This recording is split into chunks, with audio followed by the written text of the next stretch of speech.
উত্তাল বাংলাদেশের রাজনৈতিক পরিস্থিতি মূল দাবি হচ্ছে নির্বাচন। আর এই নির্বাচনকে কেন্দ্র করে রাজনৈতিক দলগুলোর মধ্যে তৈরি হয়েছে বিভাজন। আর এই বিভাজন থেকেই গতকালকে প্রধান উপদেষ্টা তিনি প্রথম সারির যেই তিনটি দল আছে এই মুহূর্তে মাঠে, বিএনপি, জামাত ইসলাম, এনসিপি, তিন দলের সাথেই বৈঠক করেছেন। আর এই বৈঠকগুলোর মধ্যে প্রত্যেকটা রাজনৈতিক দল তাদের নিজস্ব দাবি দাওয়া সরকারের কাছে উপস্থাপন করেছেন। আর এই দাবি দাওয়াগুলো উপস্থাপনের মধ্যে আমরা দেখেছি দুইটা জিনিস খুবই কনফ্লিক্ট ছিল। কোনো দলই নিজেদের যেই দাবিগুলো গত কয়েকদিন যাবৎ রাজপথ পর্যন্ত গড়িয়েছে, বক্তব্যের মাধ্যমে মার্কেটকে উত্তপ্ত করেছে, এই দাবি দাওয়াগুলো থেকে কেউ কিন্তু সরে আসে নাই। এনসিপি যেমন আপনার চাইছে সরকার আওয়ামী লীগ আমলের যত নির্বাচন ছিল সব অবৈধ ঘোষণা করে দেখ, তাহলে আদালতে গিয়ে যে পরিস্থিতিগুলো তৈরি হচ্ছে, মানে ইশরাকের মেয়র পদ, এটাকে যে কোনো মূল্যে তারা ঠেকাতে চাইছে। বাট আমি জানি ডক্টর ইউনূস এই সিদ্ধান্ত নেবেন না। অপরদিকে বিএনপিও গতকালকে তাদের প্রোগ্রামের মধ্যে যে জিনিসগুলো দাবি করেছে খুবই গুরুত্বপূর্ণ ছিল নির্বাচন ডিসেম্বরের মধ্যে। তো তিন দলের সাথে কথা বলার পরে প্রধান উপদেষ্টার পক্ষ থেকে ওনার যে প্রেস উইং আছেন ডক্টর শফিকুল ইসলাম সাহেব, তিনি গণমাধ্যমকে ব্রিফ করেছেন। সেখানে তিনি প্রথমে একটা কথা বলছেন যে ডক্টর ইউনূস এক কথার মানুষ, যা বলছেন বলছেন। তো সেইখান থেকে মানে এত দ্রুত সিদ্ধান্তটা আসছে যে বিএনপি গিয়ে ডক্টর ইউনূসের সাথে বৈঠক করে আসছে, এটার পরে হয়তোবা আলোচনার বিষয় ছিল, চিন্তা ভাবনার বিষয় ছিল, সময় নেওয়ার ইস্যু ছিল, কিন্তু তাৎক্ষণিকভাবেই তিন দলের সাথে বৈঠকের পর প্রেস ব্রিফিং থেকে যেই শব্দটা চলে আসছে যে ডক্টর ইউনূস এক কথার মানুষ, তিনি আগামী জুন থেকে মানে ডিসেম্বর থেকে জুনের মধ্যে নির্বাচন, তার মানে ডক্টর ইউনূস ঝুঁকবেন না আর পদত্যাগ তো করবেনই না, বা পদত্যাগ করবেন এমন কথা তিনি সরাসরি বলেনও নাই। এটা এনসিপি কর্তৃক প্রচারিত একটা তথ্য। তো 10টার দিকে সাংবাদিকদেরকে প্রেস সচিব জানান যে বৈঠকগুলো সুন্দর পরিবেশে হয়েছে। মূল বিষয় এখানে অনেকগুলো ছিল, প্রত্যেকটা দল নিজ নিজ অবস্থানগুলো সামনে নিয়ে আসছে।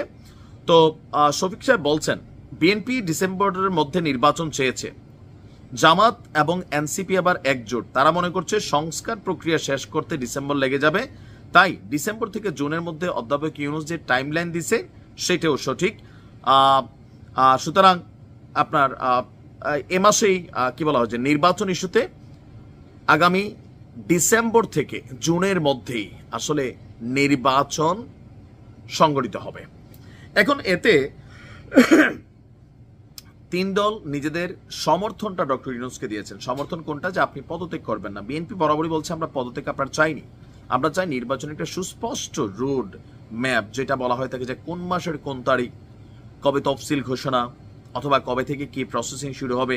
এই বিষয়গুলো বিএনপি যখন একদম স্ট্রিক্টলি চাচ্ছে, তখন গতকালকের বৈঠকের পরে যখন আমাদের কি বলা হয় যে প্রেস উইং থেকে বলা হচ্ছে যে দলগুলোকে প্রধান উপদেষ্টা জানিয়ে দিয়েছেন যে ডিসেম্বর থেকে আগামী জুনের মধ্যেই হবে নির্বাচন। এখন বিএনপির যে প্রথম চাওয়া এটাও পূরণ হওয়ার নয়।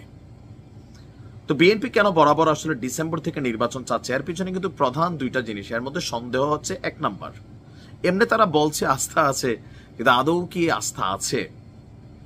বিএনপি মনে করছে রাজনৈতিক দল হিসাবে এনসিপি কে গোছানোর জন্য অনেক বড় একটা সময় দিচ্ছেন ডক্টর মোহাম্মদ ইউনূস এবং তার এই সরকার।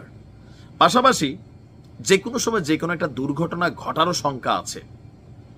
এবার এই দুর্ঘটনা হইতে পারে সেনা শাসন, হইতে পারে আওয়ামী লীগের কামব্যাক করা, হইতে পারে অনেক কিছু। মানে এই লম্বা সময়টা ধরে আরো প্রায় বছরখানেক যে সময়টা, এখানে যে কোনো পরিস্থিতি ঘটতে পারে।